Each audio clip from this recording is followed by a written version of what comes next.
ये गीता श्लोक व्याकरण चैनल में आप सभी का स्वागत है। गीता जी आप सभी की मनोकामनाएं पूर्ण करे, ये मेरा कामना है। श्रीमद् भगवत गीता के अंदर हम लोग प्रथमोध्याय संजय वाचा में चल रहे हैं और इस तरह से प्रथम अध्याय के हम लोग 20वें श्लोक पार कर चुके हैं और 21वें नंबर के श्लोक पर हम लोग पहुंच चुके हैं। इस तरह से आप 21वें नंबर का खासियत को जानिए, क्योंकि 21वें नंबर का आधा श्लोक संजय वाच में है और आधा श्लोक अर्जुनो वाच में है।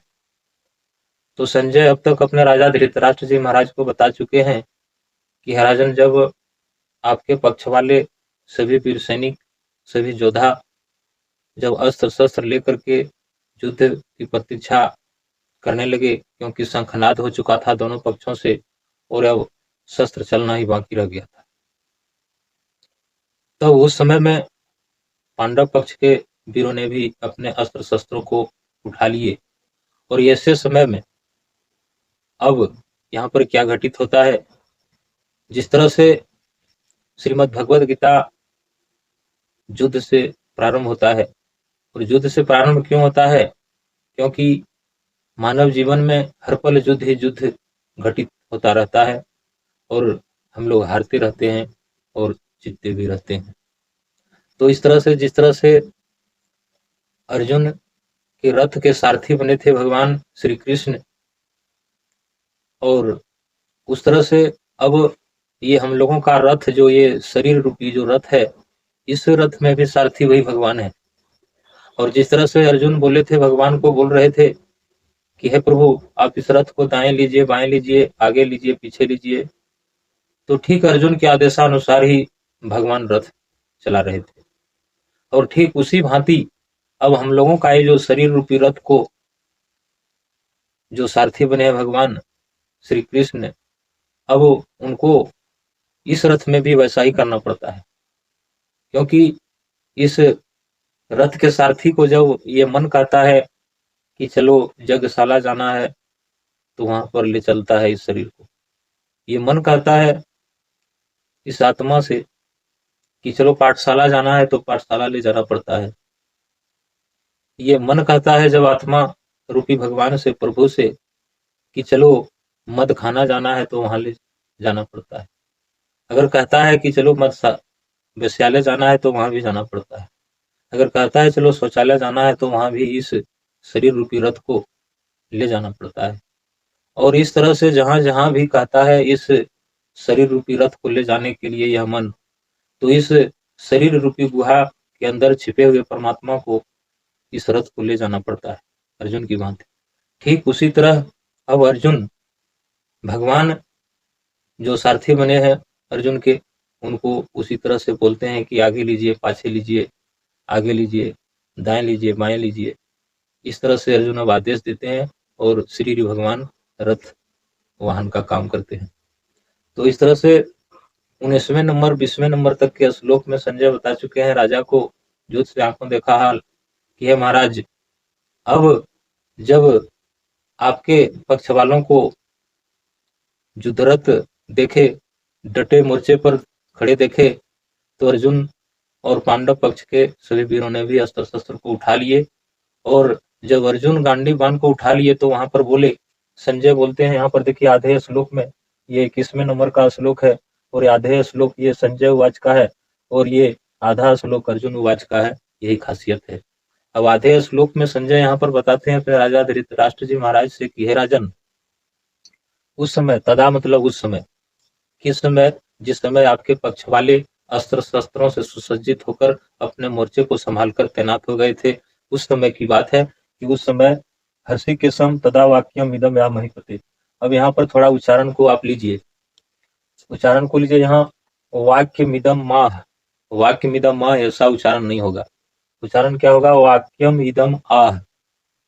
और इस तरह से यहाँ में देखिए सैन्यो भ्यो मध्य, सैन्योरु भ्योर मध्य, ऐसा उच्चारण नहीं होगा। लिखा क्या है? सैन्योरु भ्योर मध्य, लेकिन उच्चारण इस तरह से नहीं होगा। अगर इस तरह से आप उच्चारण करते हैं तो आप कभी भी इसका अर्थ नहीं निकाल सकेंगे।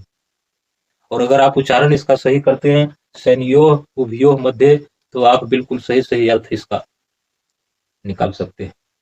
और इस तरह से आपको सही उच्चारण बताने वाला एकमात्र चैनल जो गीता श्लोक व्याकरण चैनल है, आप इस चैनल को लाइक करें, सब्सक्राइब करें, कमेंट करें, संगे साथियों से शेयर करें, ताकि गीता श्लोक व्याकरण की हर अपडेट आप तक सुगमता से पहुंच सके।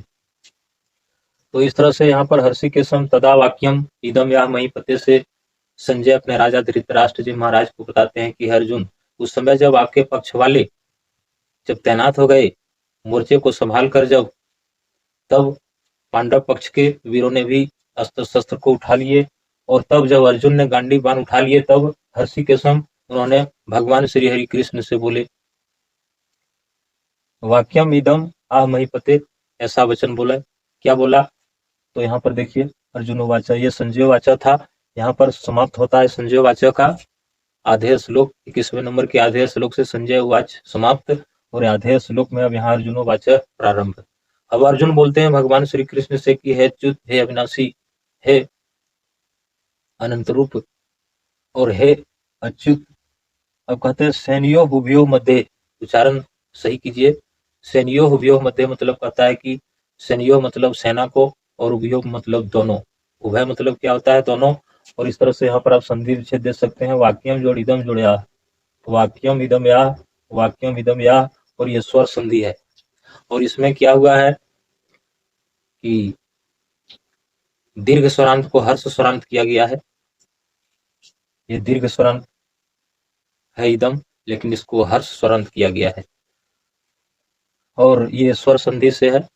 और इस तरह से अब यहाँ पर देखिए दूसरे शब्द सैन्यो उभयो मध्य, ये विसर्ग संधि से है, और ये शब्द विभक्ति से दोनों शब्द है, जो सप्तमी द्विवचन में आता है शब्द विभक्ति से।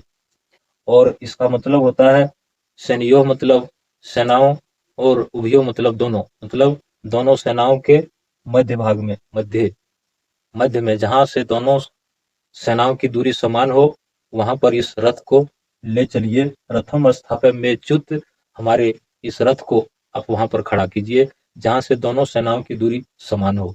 ऐसा अर्जुन बोलते हैं भगवान से कि हे प्रभु, आप हमारे रथ को उस स्थान पर ले चलें जहां से दोनों सेनाओं की दूरी समान हो, और बीच में मेरा रथ को आप खड़ा कीजिए।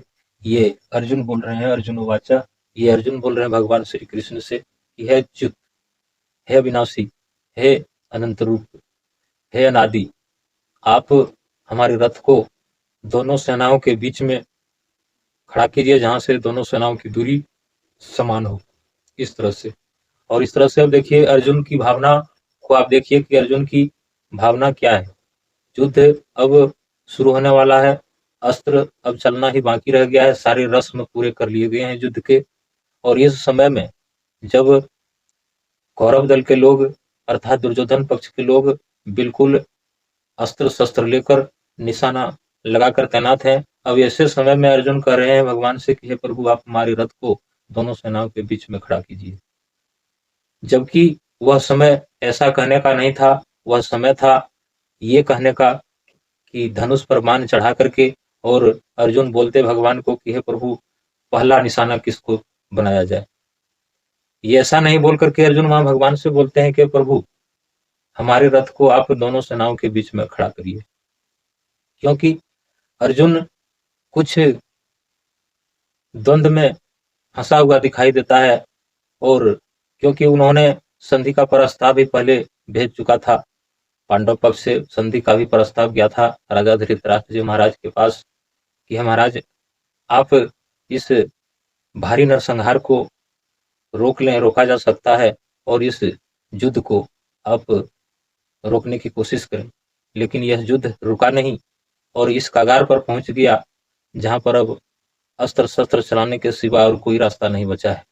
ऐसे समय में गीता का प्राकट्य देखिए किस प्रकार होता है, और किस प्रकार एक मानव पतन से उत्थान की ओर जाता है, और किस प्रकार एक मंजिल की राह पर खड़ा होकर विचार करना पड़ता है कि मंजिल के रास्ता तो ठीक है, लेकिन इसमें चलने से मंजिल मिलेगा, या फिर खाली हाथ लौटना पड़ेगा, या फिर हम लौट भी सकते हैं या नहीं।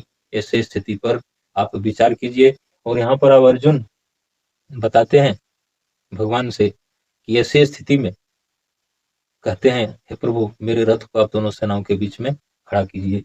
और इस तरह से आप जाने ये 21वें नंबर के श्लोक का हाल कि यहाँ पर अब गीता का शुभागमन अर्जुन के मुखारबिंद से हो चुका है और आप श्रीमद् भगवत गीता जी का दंडवत प्रणाम करें, आपकी मनोकामनाएं पूर्ण हो। इस तरह से आप इस वीडियो को अंत तक देखते रहें और गीता श्लोक व्याकरण चैनल को लाइक करें, सब्सक्राइब करें, कमेंट करें। और इस तरह से अब इसके आगे जो घटित हुआ है अर्जुन के मुखारबिंद से और क्या क्या वचन निकले हैं, यह भी तो गीता का प्राकट्य ही हुआ है। और धीरे धीरे अब भगवानोवाच भी आने वाला है और अर्जुन के सवालों का क्या उत्तर देते हैं भगवान, ये भी आप आगे देखेंगे। और इस तरह से ये 21वें नंबर के श्लोक के बाद अब 22वें नंबर के श्लोक में इस कहानी का, इस विषय का आपको निष्कर्ष मिलेगा कि अर्जुन आगे क्या बोला है और भगवान क्या जवाब दिए हैं। और इस तरह से आप इस वीडियो को अंत तक देखते रहें और लाइक करें, कमेंट करें, शेयर करें, सब्सक्राइब करें और वीडियो को अंत तक देखते रहें। जय गीता जी, जय गोविंद, राधे राधे।